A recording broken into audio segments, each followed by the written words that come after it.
In today's video, I'm going to be going over the best DPS heroes to play in Overwatch in the latter half of Season 30 going into Season 31. But really quick before that, I want to get into the sponsor of today's video, which is Ridge Wallets. Guys, I really love mine. I loved the transition to a smaller, more compact wallet from my bigger, older one. It feels much better in my pants pocket, especially since I got to carry my keys around everywhere. Just way beyond my expectations. So if you want to support the channel and get yourself a good new wallet, check out Ridge down in the description. The link on screen right now. Go check them out and do yourself a favor. Let's get right into the action here. So after playing a lot, here's what I'm going to say. I think Soldier across all ranks. Let me say this. We'll make this tier list for GM, right? I'm going to make this not for your all's ranks, but for GM, all right? I think Soldier's A tier. He's pretty consistent, and he does a lot of damage, which is really good. Enough to put him in A tier. Visor's pretty good. You can pick Soldier consistently and not be throwing a lot, right? Sombra, I don't want to put her in S tier, but I do want to put her in A tier. I think there's a lot of maps when you get in pro play that it's Sombra Tracer and then she's S tier. But on ladder in GM, you don't need that until you get to 44 to 4600. So I will say, and that's almost not even GM at that point. So I think Sombra, her utility is really good. She's a consistent pick, and map dependent, right? But she's still a really good character, especially when people are playing Sombra Tracer. So that's good. Symmetra. On the right maps, she is broken. On Koth, on Nepal, on fucking Lijiang, she is almost a must pick. On those maps specifically, right? Maps like Havana, I don't think she's good. So I actually am going to put her in A tier instead because, again, that's only certain maps. But on those right maps, she is broken, right? She's super fucking good, and I think that she's one of the best heroes in the game. So Torbjorn, I'm going to put in B tier. He could be A tier. He's not a bad pick, but he's not an insane pick. But he definitely can carry games. I think when he gets his buff, he might go to A tier. I actually do think Torb's a sleeper pick in GM right now. He can get a lot of value on the right maps. But he doesn't quite do what some of the other heroes do. But he's still pretty strong. Tracer, absolutely S tier. I think she's the best DP. She clearly is. I mean, if we go into the leaderboard here and we look at the leaderboard, it's all Tracer. It's all Tracer Echo with Craggy on Soldier. It's so much Tracer. So she's just the best here in the game. She's the only DPS that can beat the OP cooldowns if you're good. She can beat Immortality Field she can force it and stay in the fight way better than most DPS can. She can force Fortify. She can force Grasp. She can contest a lot of these really OP tanks and supports, which are the best role in the game. So Widow, I'll say, is A tier. When you get to really high SR, she's not as good because the dive gets better. So, and you just play Sombra Tracer instead. But until that point, I think Widow she can snipe really well. She always has been able to. So I think that if you're a good Widow, you can definitely get value. Maybe she might be B tier, honestly. I don't know. We'll see. Bastion. I'm going to put Bastion in B tier too. Double shield Bastion comps can be played pretty consistently.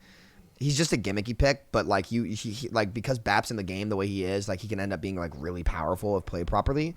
So, I think that it's just that not a lot of people really want to play him. Not that he's not playable. So, I really do. Oh, the screen was over-zoomed. Oh, yeah. Okay. Yeah. Pretty much all of top 25 to 30 was Tracer. 75% of it was all Tracer players. So, yeah. Bastion, I just feel like people don't really pick him because he's just gimmicky. But he can be really strong. Now, Doomfist, literally horrible. He is so fucking bad. It is... You have to force the pick. This is the worst I've seen him in a really long time. Poke metas are super strong. Bap Zen is really fucking good. As long as Bap can dominate the game the way he does, Doomfist will not see the light of day. Because, literally because of Immortality Field. And I feel like his gun is horrible now. I feel like it got shadow nerfed. I'm seeing way more sliders. I have been getting an insane amount of sliders recently. I think they might have broken something. I don't know. But punches that should never, literally it's straight at a wall and they just slide right off. And I'm just wow. I've lost several games to that. And I'm I used to never see this. So I think Doom's really bad right now. Borderline unpickable. Quake is 3,600 right now. And that's how you generally know. Genji, I'm going to put in B tier. I think Genji actually does have a lot of uses. He's pretty good against hit scan. So if they play Bap Zen, double hit scan without too many stuns, with no Brig. If they aren't playing Brig, they're playing Bap Zen.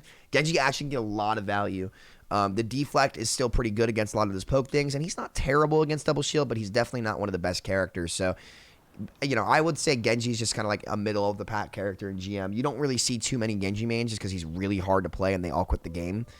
And you can't one-trick Genji because here's the thing. People just switch to counter you and you're fucked. Like if they go like Echo Tracer, like you shouldn't be playing Genji. You just get hard countered. So Hanzo, I'm gonna put A tier as well. He could be S tier, but I don't think like the reason why I'm not putting him in S tier is because he's just a fraction of what he used to be. And even before his original rework, that's what people don't understand. Like Hanzo's numbers are at all-time lows for what he can actually do, and that's because tanks and supports are incredibly broken. Sigma, Resur in the game, Balls in the game. You can't ever kill those characters. D.Va's been power crept as well. The only tanks that haven't been power crept are really Zarya and Reinhardt. Those are the only heroes that you can still kill if you play Hanzo really well and they like outplay their cooldowns. So yeah, I know a lot of pros say Hanzo's broken, but look what happened last time he nerfed Hanzo. He literally was nerfed to the point where he was not pickable because they nerfed Storm Arrow. So the only reason that Hanzo seems good is because Double Shield, Bap, Zen, Brig are specifically because Bap, Zen, Brig are the best supports in the game. And if they weren't, then a Hanzo would be way more punishable through Nano Blade, Nano Monkey a lot, or the Brig Rally or Rush comps where you could actually rush teams down, and Hanzo could fit into those comps, but he wouldn't be an oppressive hero really at all. So Hanzo's A tier character. A lot of people will tell you otherwise, but that's just not really the case. Jay Silly, put him in C tier. He's just not that consistent. We'll fish this up quick, Nepal. Okay. He's just not that consistent of a pick, but I think this will change if this experimental comes through. But yeah, no, he just does decent damage, but he's hard to get consistent value with compared to like any of these other characters. You just really shouldn't play him map specific. McCree, I'm putting him B tier. Flash Fan's good, but he's just a very hard character to play that requires a lot of peel. So that can be tough. May, I think this is up in the air though. May, I'm going to put in A tier. I think May is the sleeper pick of all of these characters. She's incredibly, she does so much. She can force tank cooldowns. She can do a lot. And because she's so good at forcing those cooldowns, you can actually punish tanks. And she's one of the few DPS heroes that are capable of doing that. Echo's not on this list. I'll do Echo after this. Don't worry. I just proved my point about Symmetra.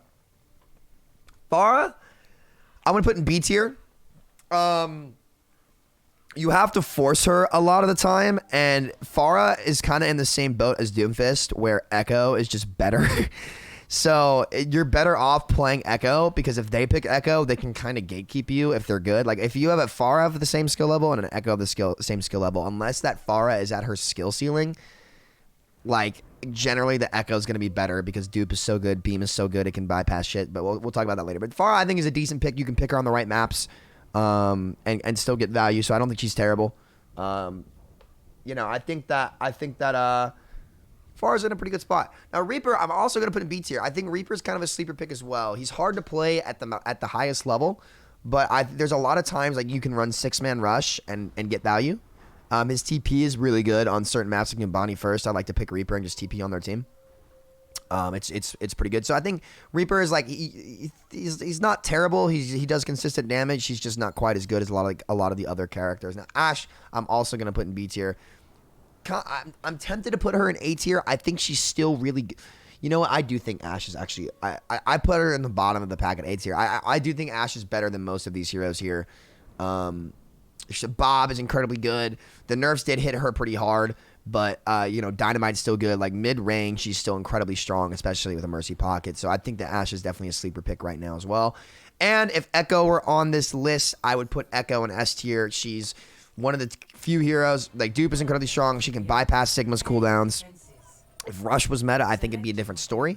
But I think that Echo is one of the few heroes that can actually answer to a lot of the super OP shit in the game. So, yeah, that's my DPS tier list right now, updated for Grandmaster. Doomfist is like, I actually do think Doom is the worst DPS in the game, which is fucking hilarious to me. That is right where Jeff Goodman wants him. They've been pretty adamant about how they don't like Doomfist as a character. So I don't see this changing at all until he gets changed to a tank in Overwatch 2, if he gets changed at all. They won't touch the hero. So it's kind of sad, but it is what it is. So all you Doom mains, swap to Echo, swap to Genji, swap to Tracer, swap to Sombra. Doom is once again the worst flanker in the game. So yeah.